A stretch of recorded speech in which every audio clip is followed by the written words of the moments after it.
എൻ്റെ എല്ലാ പ്രിയ കൂട്ടുകാർക്കും ANAR WORLDിൻ്റെ പുതിയൊരു എപ്പിസോഡിലോട്ട് സ്വാഗതം. ഇന്നത്തെ നമ്മുടെ പുതിയ വീഡിയോ ചെറുനാരങ്ങ അച്ചാറിൻ്റെ വീഡിയോയാണ്.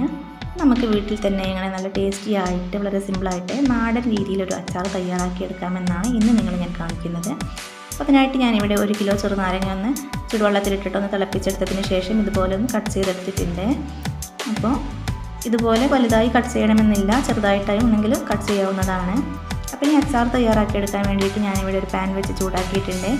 അതിലേക്ക് ഞാൻ ആവശ്യത്തിനുള്ള കോക്കനട്ട് ഓയിലാണ് ആഡ് ചെയ്യുന്നത്. ഈ കോക്കനട്ട് ഓയിലിന് പകരം നമുക്ക് പലരും അച്ചാറിനൊക്കെ യൂസ് ചെയ്യുന്നത് നല്ലെണ്ണയാണ്. അപ്പോൾ നല്ലെണ്ണയിൽ അച്ചാർ തയ്യാറാക്കുകയാണെങ്കിൽ നല്ല ടേസ്റ്റ് തന്നെയാണ്. പക്ഷേ ഇവിടെ അതിന് ഫ്ലേവർ ഇഷ്ടമില്ലാത്തത് കൊണ്ടാണ് നമ്മൾ കോക്കനട്ട് ഓയിലിൽ തയ്യാറാക്കിയെടുക്കുന്നത്. ഞാൻ അതിലേക്ക് ആവശ്യമായിട്ടുള്ള ഒരു 2.5 ടീസ്പൂൺ കടുകൊന്ന് പൊട്ടാനായിട്ട് ഇട്ട് കൊടുത്തിട്ടുണ്ട്. പിന്നെ ഈ കടുകൊന്ന് പൊട്ടി വരുമ്പോഴേക്കും നമുക്കിതിലേക്ക് ആവശ്യത്തിനുള്ള കറിവേപ്പില കൂടെ ഇട്ട് കൊടുക്കാം. കറിവേപ്പിലൊക്കെ കൂടിയാലും ഇഷ്ടമില്ല. അപ്പോൾ കറിവേപ്പിലയൊക്കെ നന്നായിട്ട് മൂത്ത് വന്നിട്ടുണ്ടെങ്കിൽ നമുക്കിതിലേക്ക് ചതച്ച് വെച്ച ഇഞ്ചിയും വെളുത്തുള്ളിയും കൂടെ ആഡ് ചെയ്ത് കൊടുക്കാം. അപ്പോൾ നമ്മൾ അച്ചാർ തയ്യാറാക്കുന്ന സമയത്ത് നമ്മുടെ അച്ചാറിലോട്ട് വെളുത്തുള്ളി എത്ര കണ്ട് ചേർക്കുന്നുവോ അത്രയും ടേസ്റ്റാണ്. അപ്പോൾ ഞാനിവിടെ 1 കിലോയുടെ ചെറുനാരങ്ങ അച്ചാർ തയ്യാറാക്കാൻ വേണ്ടി എടുത്തിട്ടുള്ളത് 2 വലിയ കുടം വെളുത്തുള്ളിയും അതുപോലെ തന്നെ 2 വലിയ കഷ്ണം ഇഞ്ചിയുമാണ് എടുത്തിട്ടുള്ളത്. നമുക്കിത് നന്നായിട്ട് എണ്ണയിലിട്ട് തന്നെ ഒന്ന് മൂപ്പിച്ചെടുക്കാം.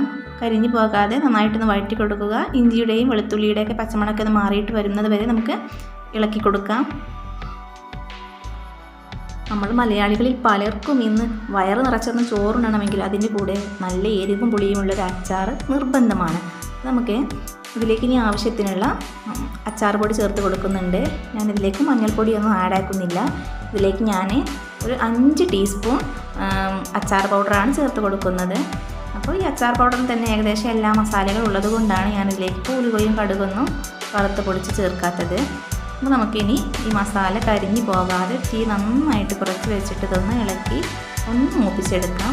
അപ്പോൾ അച്ചാർ പൊടി കരിഞ്ഞു പോകരുത്. അപ്പോൾ നമ്മുടെ അച്ചാറിനൊരു പൊതുവെ നമ്മുടെ ചെറുനാരങ്ങ അച്ചാറിനൊരു കയ്പ്പ് രുചിയാണ്. നമ്മുടെ മസാലയും കൂടെ കരിഞ്ഞു പോയാൽ പിന്നെ ആകെ മൊത്തത്തിൽ കയ്പ്പ് രുചിയായി മാറും. അപ്പോൾ നമുക്കിതിലേക്ക് അല്പം വിനാഗിരി കൂടെ ചേർത്ത് കൊടുക്കാം. അപ്പോൾ ഇനി മസാലയെല്ലാം ഈ വിനാഗിരിയിലേക്ക് നന്നായിട്ടൊന്ന് മിക്സാക്കി കൊടുക്കാം. ഓരോരുത്തർക്കും അവരുടെ പുളിക്കനുസരിച്ചുള്ള വിനാഗിരി ചേർത്ത് കൊടുക്കണം. ഇതിലേക്ക് നമുക്ക് ആവശ്യത്തിനുള്ള ഉപ്പ് കൂടെ ചേർത്ത് കൊടുക്കാം. അതൊക്കെ നിങ്ങൾക്ക് പാകത്തിനുള്ളത് ഇട്ട് കൊടുത്താൽ മതി. ഇനി ഇതൊന്ന് നന്നായിട്ട് മിക്സാക്കിയതിന് ശേഷം നമ്മൾ നേരത്തെ തിളപ്പിച്ച് കട്ട് ചെയ്ത് വെച്ച് നമ്മുടെ ചെറുനാരങ്ങ കൂടെ ആഡ് ചെയ്ത് കൊടുക്കാം. വളരെ സിമ്പിളായിട്ട് തയ്യാറാക്കാൻ പറ്റുന്ന ഒരു അച്ചാർ തന്നെയാണ്. അപ്പോൾ ചെറുനാരങ്ങ ഇതിലേക്ക് ഞാൻ ആഡ് ചെയ്ത് കൊടുക്കുന്നുണ്ട്. നമ്മളിങ്ങനെ തിളപ്പിക്കുന്ന സമയത്ത് ചെറുനാരങ്ങയുടെ ഒരുവിധം കയ്പ്പൊക്കെ ഇതിൽ നിന്ന് വിട്ടു പോയിട്ടുണ്ടാകും. പിന്നെ ഇത്തിരി കയ്പ്പ് ആവശ്യമില്ല എന്നുള്ളവർക്ക് വേണമെങ്കിൽ അല്പം പഞ്ചസാര കൂടെ ആഡ് ചെയ്ത് കൊടുക്കാവുന്നതാണ്. ഞാനിപ്പോൾ അതൊന്നും ചെയ്യുന്നില്ല, കാരണം ഇങ്ങനെ ചെയ്താൽ തന്നെ ഒരുമാതിരി കയ്പ്പ് രുചിയൊക്കെ വിട്ടുപോകുന്നതാണ്. ഇനി നമുക്കിത് നന്നായിട്ടൊന്ന് മിക്സാക്കി കൊടുക്കാം. എല്ലാ വശത്തോട്ടും ഇതുപോലെ നമ്മുടെ അച്ചാറിൻ്റെ മസാല ഒന്ന് എത്തിച്ച് കൊടുക്കണം. അപ്പോൾ ജസ്റ്റ് ഇതെല്ലാ ഭാഗത്തേക്കൊന്ന് മിക്സാക്കി കൊടുക്കാം.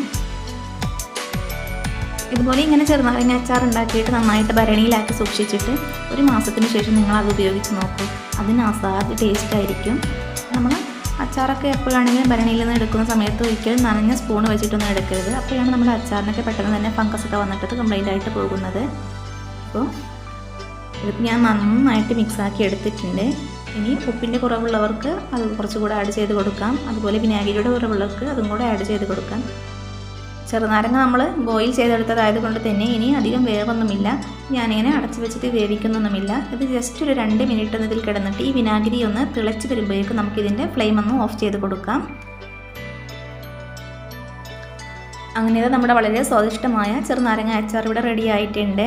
അപ്പോൾ ഇനി ഇതൊന്ന് ചൂടാറിയതിന് ശേഷം നമുക്ക് നല്ലൊരു ഉണങ്ങിയ ഭരണിയിലേക്ക് ഇത് മാറ്റി കൊടുക്കാം. അപ്പോൾ ഇന്നത്തെ നമ്മുടെ ഈ ഒരു ചെറിയ വീഡിയോ എൻ്റെ എല്ലാ കൂട്ടുകാർക്കും ഇഷ്ടപ്പെട്ടിട്ടുണ്ടാകുമെന്ന് ഞാൻ വിചാരിക്കുന്നു. അപ്പോൾ ഇഷ്ടപ്പെട്ടിട്ടുണ്ടെങ്കിൽ മാക്സിമം നിങ്ങൾ ലൈക്ക് ചെയ്യുക, ഷെയർ ചെയ്യുക, കമൻറ്റ് ചെയ്യുക. കൂടാതെ വീഡിയോ കാണുന്ന കൂട്ടുകാർ ആരെങ്കിലും സബ്സ്ക്രൈബ് ചെയ്യാത്തവരുണ്ടെങ്കിൽ അവരും കൂടെ ഒന്ന് സബ്സ്ക്രൈബ് ചെയ്ത് സപ്പോർട്ട് ചെയ്യുക. തൊട്ടടുത്ത് കാണുന്ന ബെൽ ബട്ടൺ അമർത്തിയതിന് ശേഷം ഓൾ എന്ന ഓപ്ഷൻ കൊടുക്കുക. ഞാനിടുന്ന എല്ലാ വീഡിയോസും നിങ്ങൾക്ക് നോട്ടിഫിക്കേഷനായിട്ട് ലഭിക്കുന്നതാണ്. മറ്റൊരു വീഡിയോയുമായിട്ട് വരുന്നത് വരെ എല്ലാവർക്കും bye. Thank you for watching.